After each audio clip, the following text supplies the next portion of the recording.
A leitura de hoje, né, é do livro Fonte Viva, do Francisco Cândido Xavier, né, pelo Espírito Emmanuel.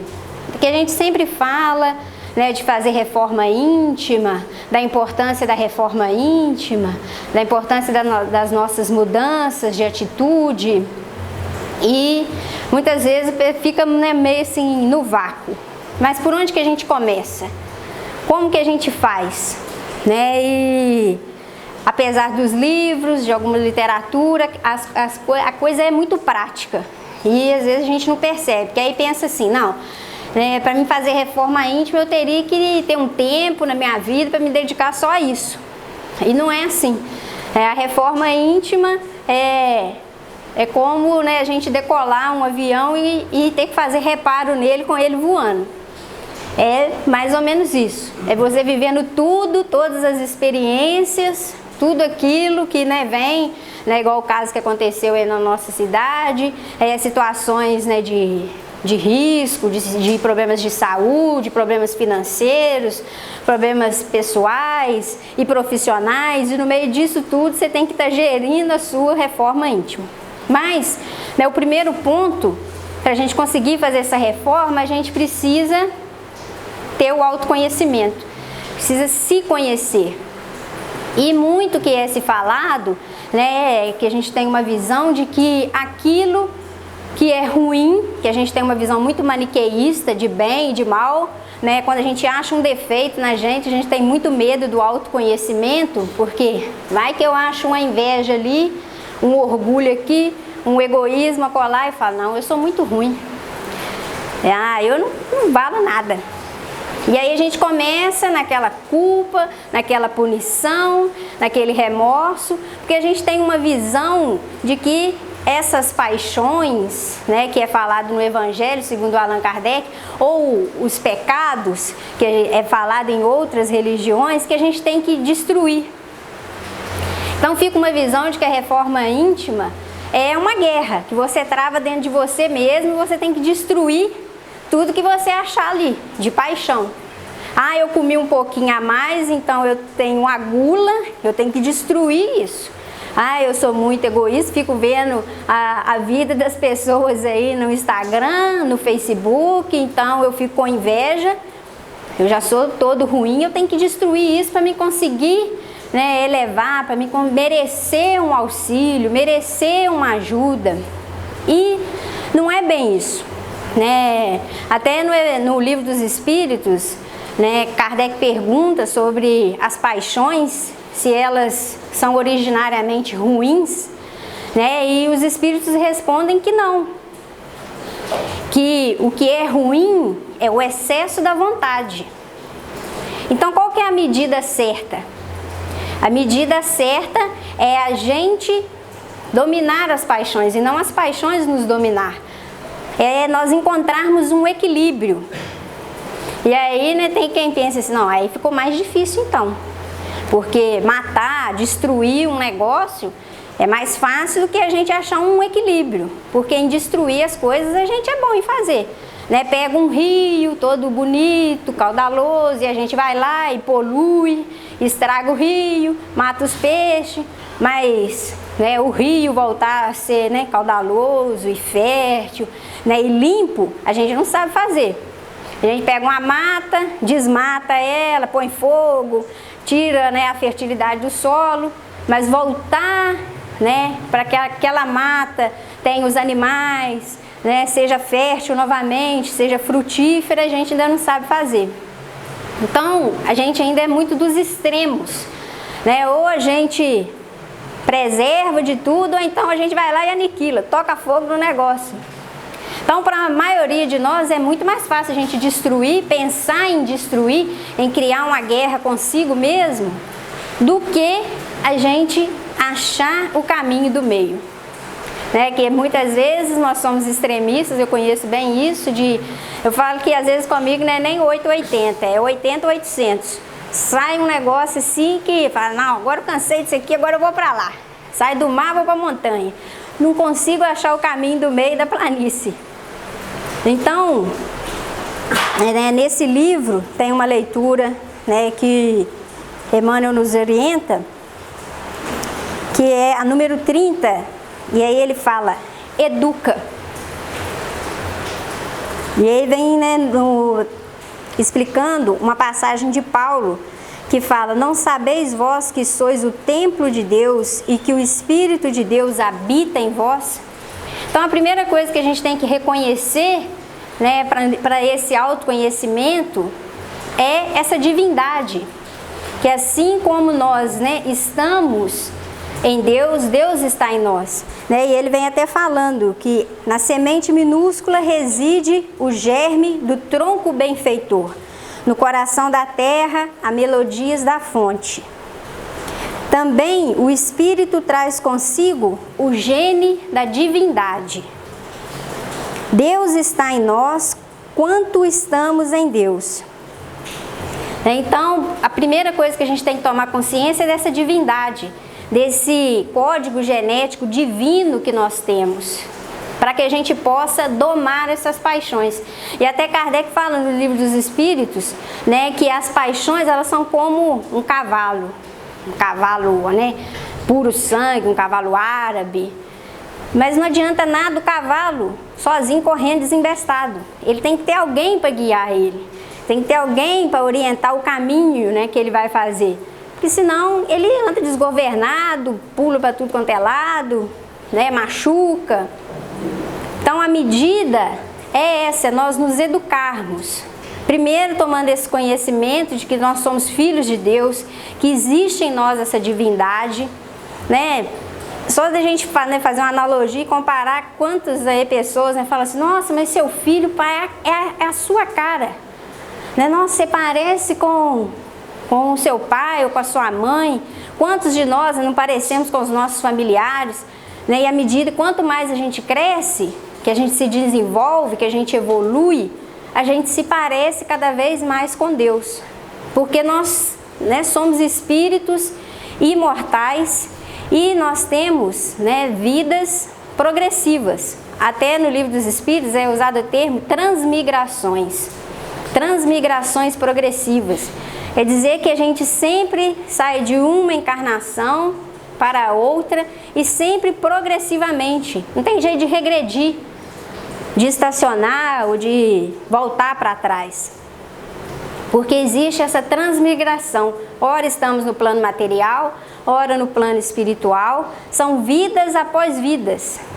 Mas não existe a morte. Né? Tem até, né, que o Haroldo, né, Dutra fala que ele acha muito interessante espíritas serem a favor da pena de morte. Porque ele fala que aí está livrando o espírito. Porque a educação para nós está aqui, em estar preso nessa matéria e passar por todos os aprendizados que nós temos que passar. E aí vai e defende a pena de morte, um criminoso, você mata ele, você está livrando ele do corpo físico, de carregar essa matéria, de aprender o que ele tem que aprender aqui, de passar o tempo no cárcere, está tirando dele todo o aprendizado.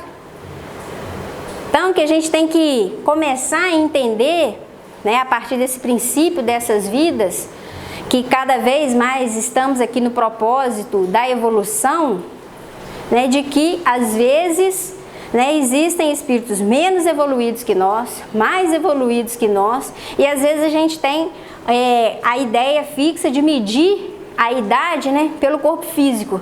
Olha, uma criança, né, que está reencarnando agora, vê um menino de meses, aí fala, nossa, mas tadinho, né? Um anjo.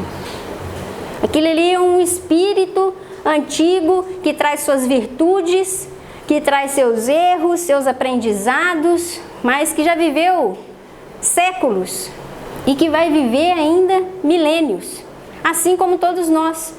E existem espíritos mais jovens e outros espíritos, às vezes, que a gente vê num corpo, né, físico aí mais rodado, com mais quilometragem, fala assim, esse daí, né, tem uma bagagem, tem muita já sabedoria. E aí você vai ver, tem umas atitudes infantis, umas atitudes de adolescente, fala, não, nem parece que é já uma pessoa de 60 anos que está na melhor idade, né, que passou por tanta coisa na vida e está tendo esse tipo de atitude. Mas aqui espiritualmente ainda está na infância. E estamos assim, misturados, mesclados. espíritos mais amadurecidos, né, na idade espiritual, espíritos infantis, jovens, adolescentes, cada um na sua roupagem, na sua, né, trajetória espiritual. Por isso que a gente não pode igualar a nossa trajetória, a gente não pode comparar a nossa trajetória, porque também temos que pensar, né, que todos nós fazemos a nossa viagem individualmente. Né, quando a gente vê, né, faz a nossa programação reencarnatória, né, com nosso pai, nossa mãe, né, eles vêm primeiro que a gente. Né? Minha mãe, meu pai, meus avós, meus antepassados vieram primeiro do que eu. E aí a gente não consegue entender que nós não vamos desencarnar juntos, nós não temos o mesmo itinerário, nós não temos, né, a mesma chamada. Cada um vai desencarnar num determinado momento. E aí não aceita isso.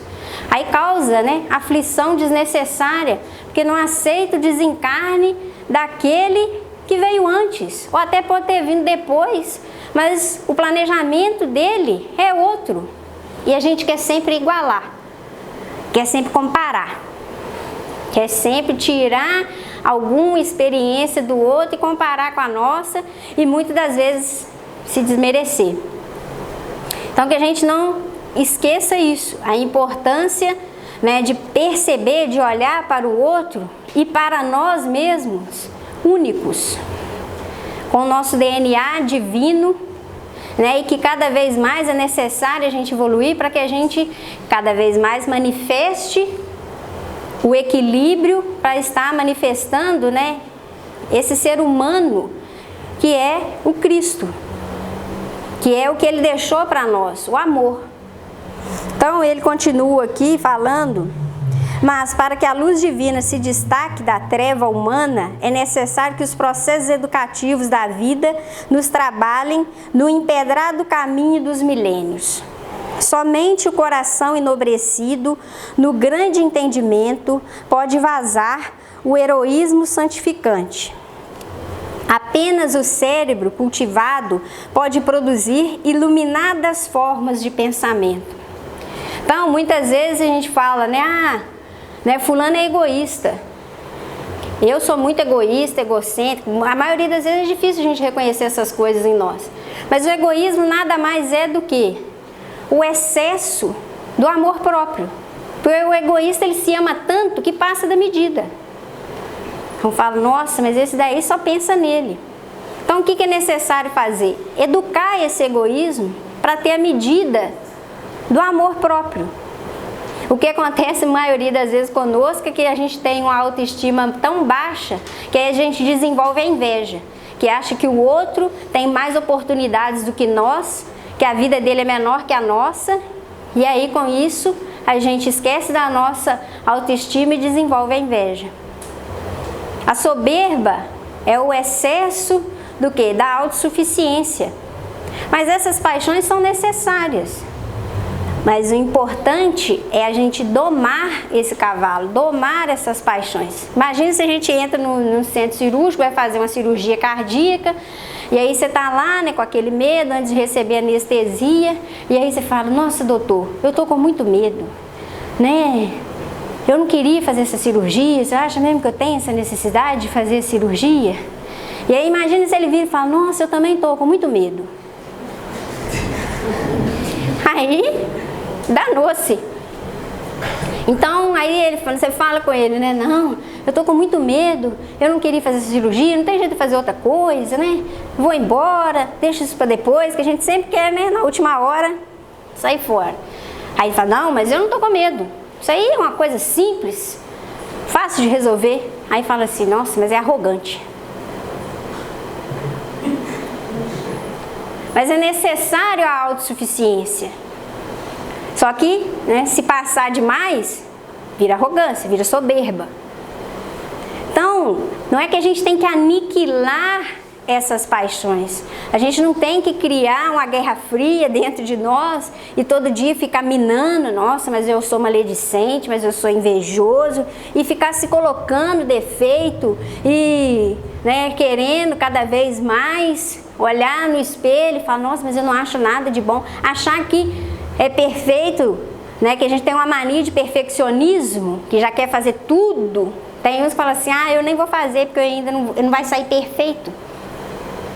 Mas a gente só consegue a perfeição à medida que a gente vai praticando, que a gente vai fazendo. Então a gente tem que colocar atenção nas coisas boas, né, naquelas virtudes que a gente já consegue equilíbrio e já não é paixão, já não nos domina. Né? O apetite é muito bom. Como é que você ia comer uma coisa se você não tivesse apetite? Não pode se tornar gula, porque aí aquilo está te dominando. Toda hora você come, toda hora está comendo. Acorda de madrugada para comer, arruma motivo toda hora para comer. Aí é outra coisa. Então a gente não pode se deixar dominar, mas é muito importante a gente achar esse caminho do meio. Então ele só é possível através do autoconhecimento. Só é possível através da aceitação de quem nós somos. Não somos perfeitos, ainda temos muito que melhorar. E o principal, a gente só melhora praticando. Por isso que na nossa casa tem aqueles espelhos. Né? Muitas pessoas a gente escuta aqui na casa falando assim, eu ainda não estou pronto para o trabalho.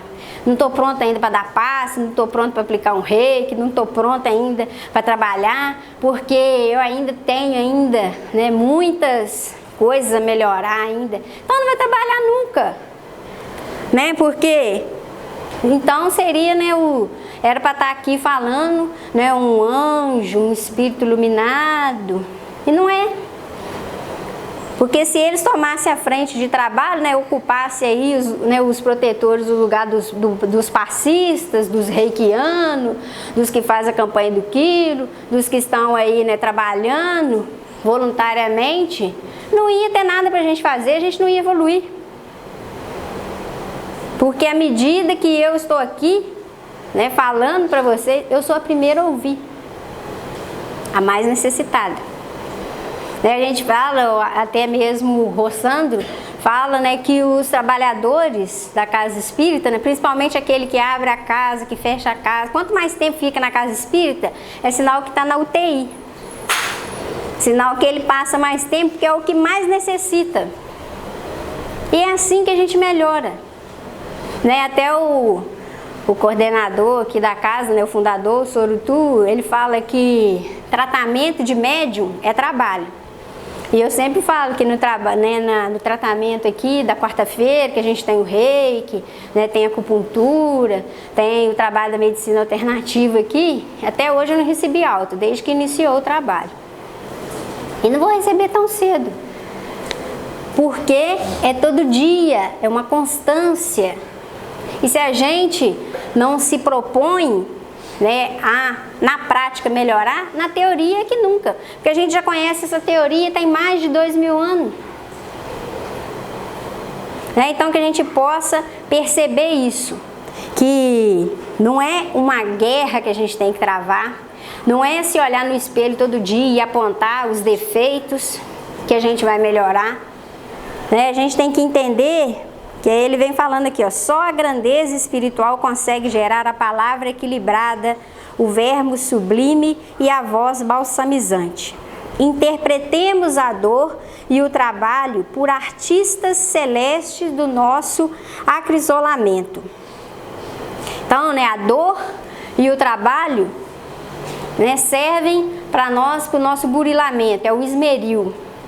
É o que vem, as provas, as situações, porque depende de como nós passamos por elas, é que nós vamos evoluir. E se a gente não aprende a lição, fica repetindo. Fica voltando, volta lá, faz de novo, até conseguir. E Deus, ele é muito paciente, né? Porque nós temos aí a eternidade para a nossa evolução. Só que nós temos que ter urgência para essa mudança. Não pressa, né? Como diz o Dr. Bezerra de Menezes, urgência. Urgência porque é importante que cada vez mais a gente possa, né, despertar para essa divindade, despertar, né, porque é possível essa reforma íntima. É trabalhoso, né, mas tudo que é bom dá trabalho. Aí a gente fala, mas é difícil. Não, não é difícil. É trabalhoso, porque não é impossível.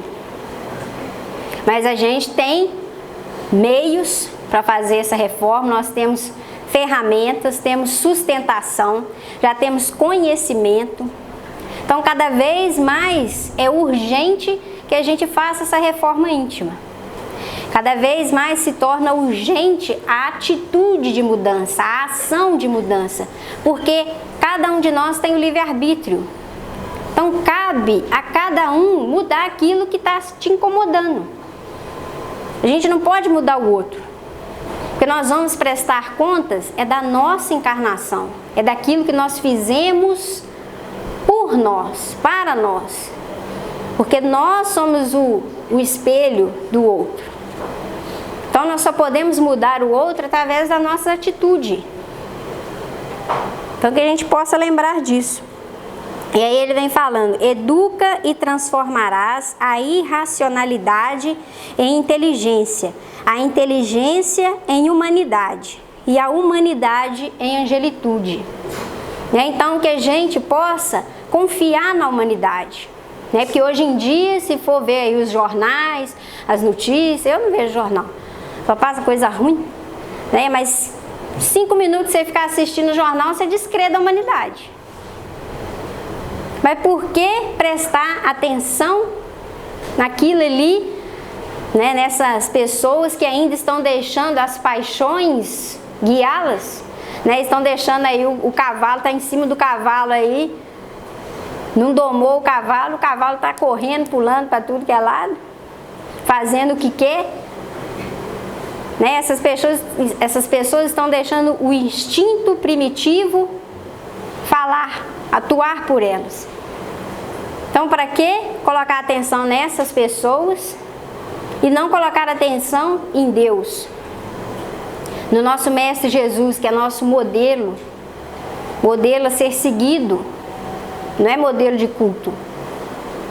A gente tem que mudar, é o foco. E existem muitas pessoas boas, muitas pessoas que agem corretamente, que fazem o bem, mas essas pessoas não dão ibope, não é notícia.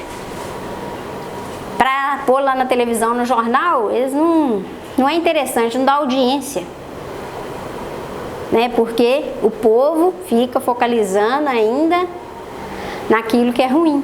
Então que a gente possa acreditar na humanidade, nesse modelo que Jesus deixou para nós, porque Ele é o modelo a ser seguido. Ele nos mostrou que é possível. Ele não falou que era fácil. Ele simplesmente fez o que precisava fazer, cumpriu aquilo que era o dever dele fazer e deixou o caminho. Então vem falando, educa e edificarás o paraíso na terra. Se sabemos que o Senhor habita em nós, aperfeiçoemos a nossa vida a fim de manifestá-lo. Então que a gente possa educar essas paixões, que a gente possa olhar no espelho e ver essa divindade e se admirar, ver a beleza que tem, a nossa unicidade. Somos únicos e ao mesmo tempo estamos todos ligados aos outros e fazemos parte da face de um único Deus. Olha o quanto que isso para nós é valoroso e a gente não presta atenção nisso. A gente quer igualar, queria ser igual, aí pinta os cabelos, tudo igual. Agora vai chegar carnaval, é uma pintação de cabelo, todo mundo louro, todo mundo cabelo rosa, cabelo azul, cabelo, é uma pintação, porque quer ficar igual. Põe fantasia, porque não quer aceitar quem é, quer ser diferente, quer tirar aquilo que está lá no porãozinho do subconsciente, falar, é carnaval, a gente sai do armário e põe para fora. Agora é a época. Vamos colocar para fora aí as coisas que estão escondidas. Mas é uma forma também de mostrar que não se aceita, que não se ama, que quer ter o cabelo louro, que queria ser mais alto, ou que queria ser mais magro, né? Ou que queria ser super-herói, né? Põe as roupas aí, os meninos de Homem-Aranha, de Homem de Ferro, né? É muito bom os super-heróis, eu gosto muito da Marvel também. Mas a gente tem que educar essas crianças e ver, né? Mostrar para eles que todos nós somos super-heróis todos os dias, vivendo a vida que a gente vive, superando os nossos obstáculos, as nossas dificuldades, né? A gente também tem que admirar a nossa história, que a gente venceu passando por situações difíceis até aqui e vai continuar vencendo. Então não precisa ter superpoderes, né? A gente tem que ter ação na nossa fé. Esse poder aí que a gente tem que desenvolver, confiança em si mesmo, nos nossos mentores, em Deus, porque se a gente desenvolver essa confiança, cada vez mais a vida fica mais leve, né? Domar essas paixões, amadurecer, aí vai tendo uma leveza, sai daquelas picuinhas, daquelas ofensas, daquela coisa, fez comigo, eu vou fazer pior. Sair dessa vibração mundana, baixa, para elevar demonstrando as atitudes de filho de Deus. Então que a gente possa cada vez mais, né, se amar, se conhecer e perceber isso, que a gente não tem que se destruir, não tem que se culpar, simplesmente educar, né? Como disse o Emmanuel, educa. É o que eu desejo para nós, uma semana aí de autoeducação. Então que Jesus certo dia andara junto ao lago azul de Genezaré, e as multidões ele ministrara seus ensinamentos de amor e fé, com saliva e lodo curar os cegos, junto ao velho tanque de Siloé, numa tarde linda de primavera,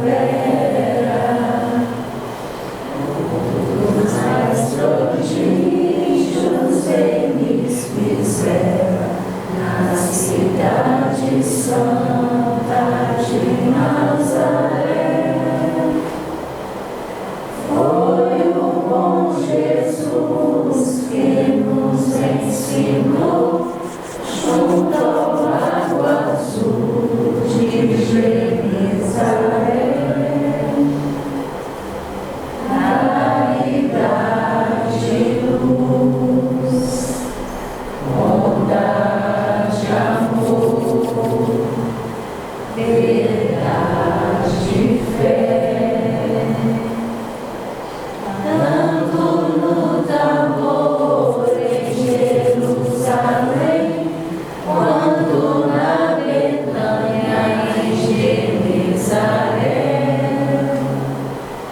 ele foi caminho, verdade e vida, como ainda é. Isso, que a Virgem Maria ampare e abençoa cada um de vocês, né?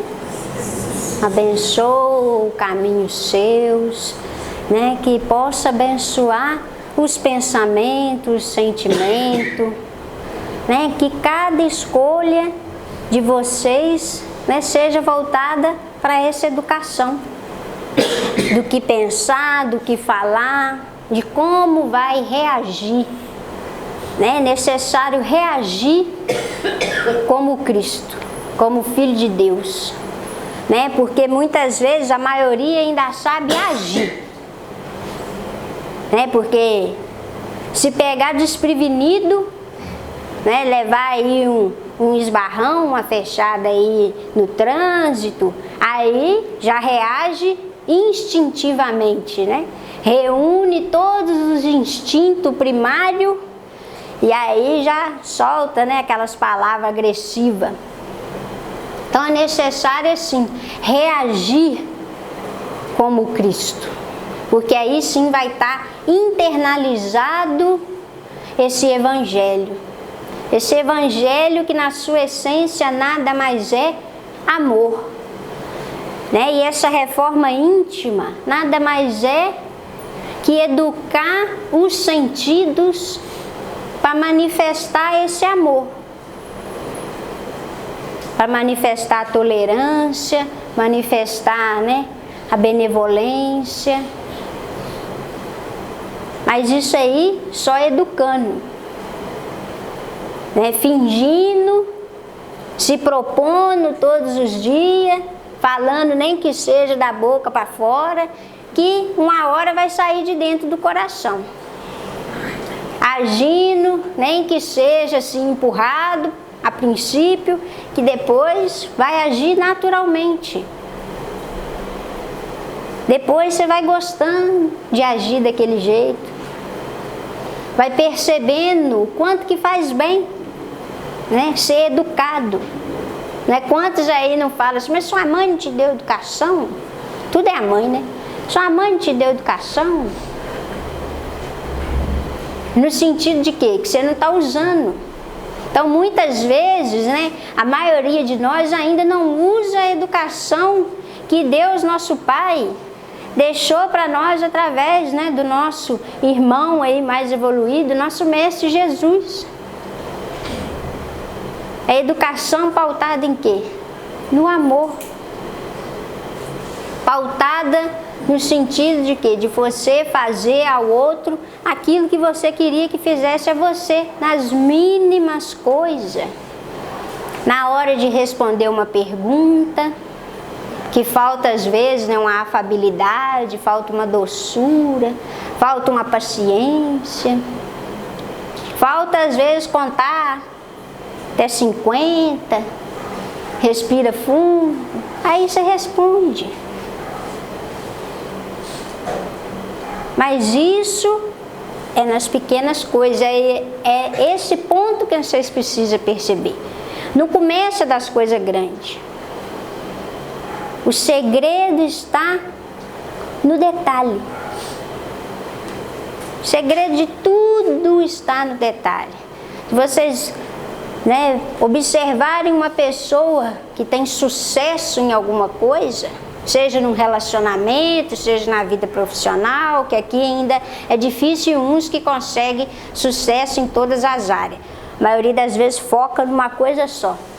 Mas se tem sucesso ali, é porque cuida dos detalhes, cuida das mínimas coisas. Começa de pequeno, né? Por isso que se não se educa quando o menino já está grande, já é adolescente, já está maior de idade, aí não adianta educar.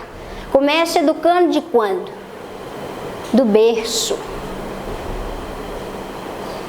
Então é necessário, meus filhos, começarmos a nos educar agora, para que quando chegue, né, o final dessa transição planetária, nós estejamos educados, reagindo, manifestando esse evangelho, manifestando as atitudes de amor.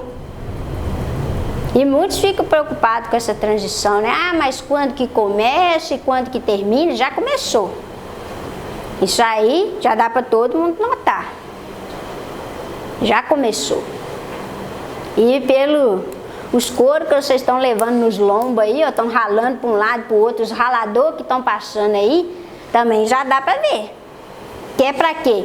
Cada um dá o seu testemunho de que conhece o evangelho e que vai praticar ele. Agora precisa da prática. Mas quando vai terminar? Ah, ainda falta um bocadinho. Uns 150 anos. Dá para vocês ir e voltar. Então, se não sabe se vai voltar para cá, melhor aproveitar essa agora, para ter oportunidade de, quando terminar a transição, poder voltar. Por isso, a urgência. urgência da atitude de manifestar esse evangelho. Então pensem nisso. Não se preocupe com as imperfeições que tem, com as paixões que às vezes estão dominando vocês. Não preste atenção nisso não. Presta atenção em agir com amor, em manifestar o amor nas pequenas coisas, nos pequenos gestos. Se ainda não consegue amar, pelo menos ter paciência, tolerância, pelo menos entender, para esse espírito aí é mais atrasado, tem que ter uma paciência com ele, vou rezar para aquele ali. Não cobrar do outro uma atitude como que, eu faria assim, eu queria que ele fizesse para mim. Diminua as expectativas e sejam vocês as atitudes que vocês gostariam de receber. Né? Muitos dizem assim que a felicidade não é desse mundo. É desse mundo, meus filhos. Dá para manifestar o paraíso na terra. É só diminuir as expectativas.